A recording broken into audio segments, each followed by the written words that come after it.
guys, welcome to the members only episode of the Good Human podcast, where myself and Beth are going to talk about a subject or answer a question that we are not going to release out to the general public. So this is for you guys only. So there's a subject that I wanted to talk about that's came up a lot, and that is, I'll use a hypothetical, right? So somebody's at their work and their work colleague has been doing the keto diet. Could be any diet, but in this case, say the keto diet. They've been doing the keto diet and they've had great results. They've been doing it for 4 weeks. They've lost like 3 kilos, and they're reporting that they feel amazing, and they're looking amazing. You know, should I do the keto diet as well? Like, is that is that a good idea? Is that an answer? Is that the answer? And variations of this come up a lot. Okay, so there's a lot of parts to this as a subject and as an answer. So say somebody came to you and they said that to you, what would you say to them? After the eye roll? If you're on keto.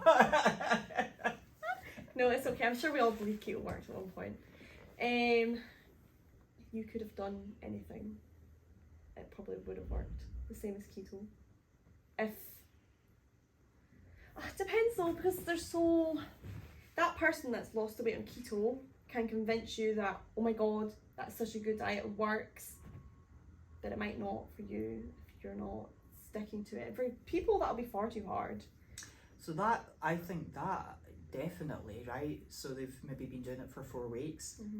Are they going to do it for 8 weeks? Are they going to do it for 12 weeks? Yeah. Like, is that now their new way of eating? Yeah, you cut out carbs forever. And so that'd be another part to this. But like, it depends. Have they really been doing a ketogenic diet? That as well. Or have they just been cutting out processed food? You have to eat so little carbs to be in it's true... a tiny, I forget what it is. It's something like... Is it not less than 10? No, I think it's like 20. I think it's 20 grams of carbs a day.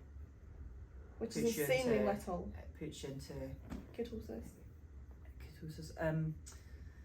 So the reality is that most people aren't actually doing it. So, and I will chip in here a wee bit, like the ketogenic diet gets a little bit of a bad rap, a little bit based on this, because people aren't actually doing the ketogenic diet, and it does have like medical applications and does work really well for some people. So I just think for the general public, a little bit of a reality check.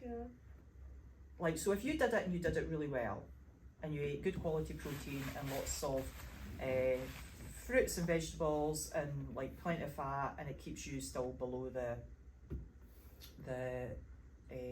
20 grams of carbs a day. Like, and if you were doing, I do actually know people that have done it and have done it really well and are incredibly fit and healthy. There you go, case in point, right? It can be done and it can be done well. I also know of like some people in the ultra running, ultra marathon community that do well on a ketogenic diet. But be rest assured, that's what those people are actually doing. They are actually in a ketogenic state and are all the time. They're not coming in and out of it on a Friday. And they're probably eating really bloody good. Yeah, and they're eating really well. If you are doing some sort of high intensity exercise, you're almost certainly going to need carbs. I've not heard of many CrossFitters doing keto and still like having a good time. There might be some outliers out there. Again, outliers though. So I think there's some really funny stats about like outliers. Like, so some people metabolize caffeine really well. And really fast. And so they could have a coffee with their dinner and still sleep. Good. And their sleep results would still come back good. As I'm always saying to someone, it's such a tiny percentage of people that it's not you. Just assume it's not. Assume, you're safer to assume it's not you than to assume it's you. And and think that you're like definitely that outlier. you're definitely going to be, because you can definitely sleep after you've had a coffee with your dinner. You're the one. You're the one. Yeah, and that's the same for the keto diet. And thinking it works so well for that one person, you think, oh, it's definitely going to work for me. And the reality is, it's probably not. Yeah. Because it's so hard. Yeah. And you probably would get the same results, maybe even better, if you just cut out your processed carbs. Yeah, which is exactly what most people are actually doing when they keto. say that they're doing keto. They're like, oh yeah. So I'm definitely doing that.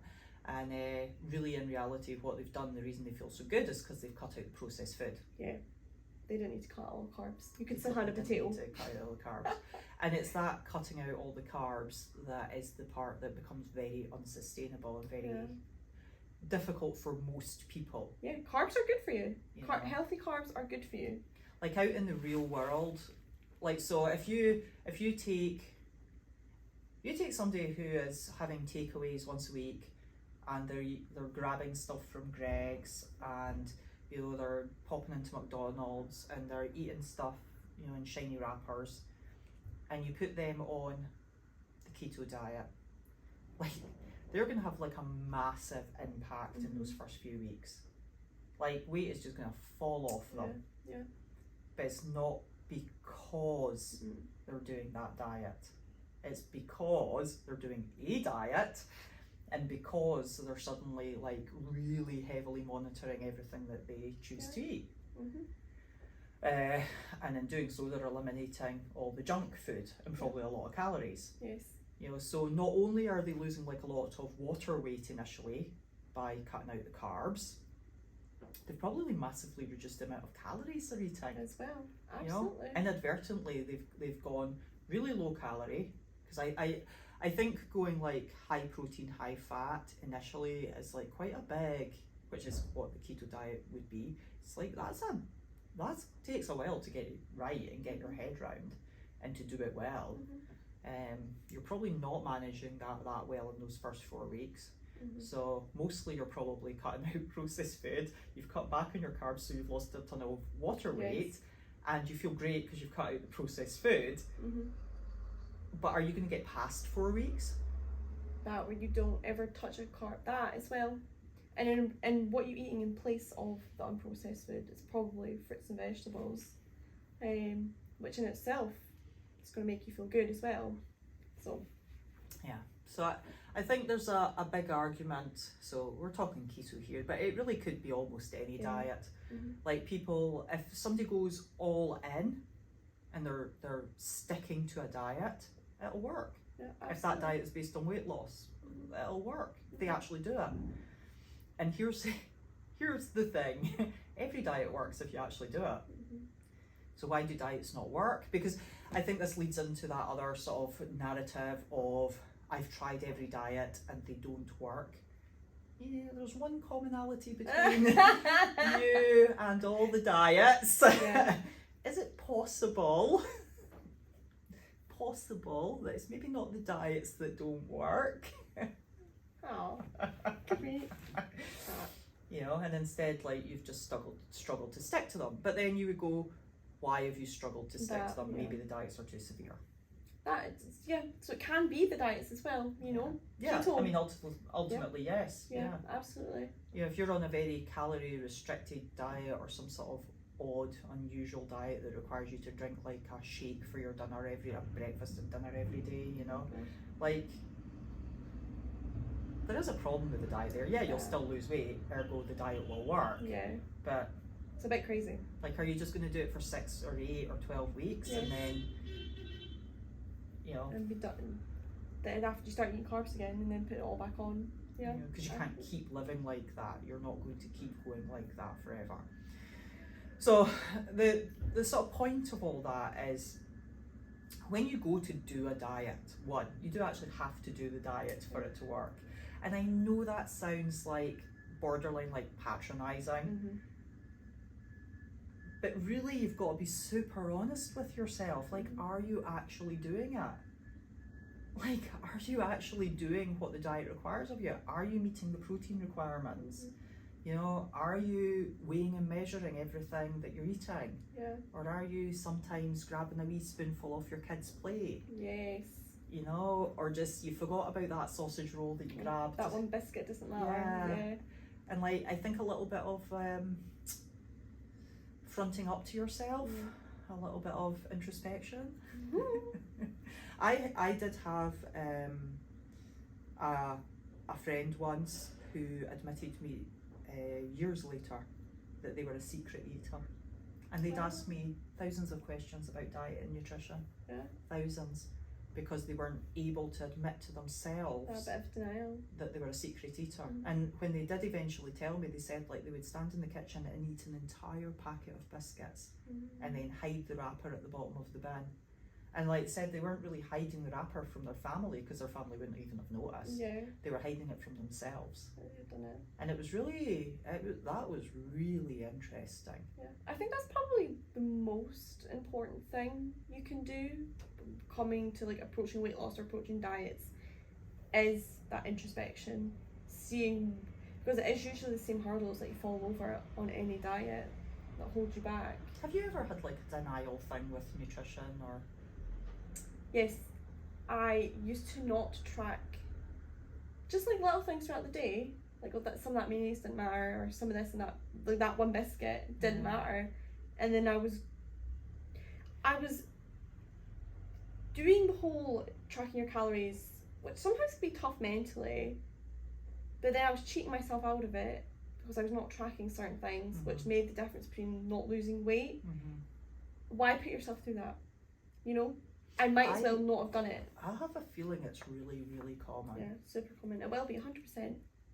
Yeah. I remember once I tracked everything but didn't track the veg that I was eating. People will do that though. Which, to be honest, like for a lot of people, that would come up to about 100 calories. But for me, yeah, especially eating like potatoes and like yeah, I was tracking like veg. root veg and stuff. Yeah. I just wasn't tracking any like of the like green veg and that, or salad veg or whatever. Like sometimes I don't record salad, to be fair, because it's like 50 calories. But mentally, I know that I've not recorded it, and then at the end of the day, I still know that like just come up 50 calories short. Sort of thing. It's just sometimes when I'm typing in, I shouldn't have admitted to that. Don't do that. But there you go, like mistakes. And I think another super common one, controversial, is alcohol calories. Yeah. I mean, I'm thinking, I suppose people do have it every night with their dinner, but even like if you go out that one night a week and you don't track that alcohol, that's it. That can be all the calories you've burnt throughout the week gone. Just those. I got asked fairly recently, can I, and this was a genuine question, can I save up calories during the week so that I can go out drinking at the weekend? And I thought it was a joke. And they were very serious. And I'm like, well, technically you could, right? Don't do that, but technically you could. However, and there's 2 or 3 howevers in here, right? One is that like healthy mentally and physically? Is that really like something? Do you want to? And how do you know how many calories to undereat by during the week? Yeah, you're going to come out. You're going to be tracking your alcohol on that night out. So are you then going to decide ahead of time how much you're going to drink on that night? And are you then going to record everything you drink on that night? And are you going to stick it? And all the food that you eat alongside that. And the food that you eat the next day because you're hungover. Yeah. Are you going to be making those decisions while you're tipsy? So, like on a mathematical level, yes, you could, I guess. Are you gonna though? It would be logically possible. Hypothetically. But in reality, like... You're not going to do that. And I think there's another sort of deeper thing going on here, which is, why is that something you want to do?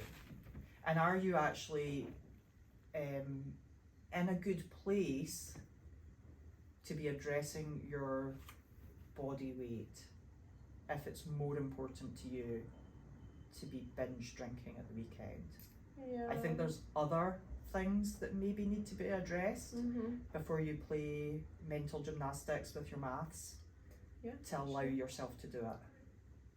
Something I've said to people often, and this has been met with silence and blinking on more than one occasion.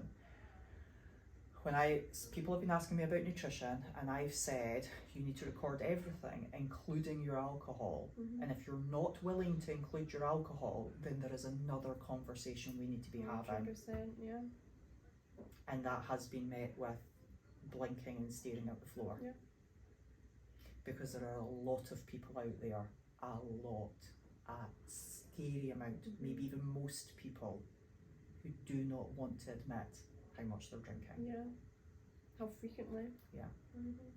And their lack of willingness to part with it. Yeah. Absolutely. And that's where we come back to that bit of introspection. Yeah, I think that's a conversation we should have in another episode.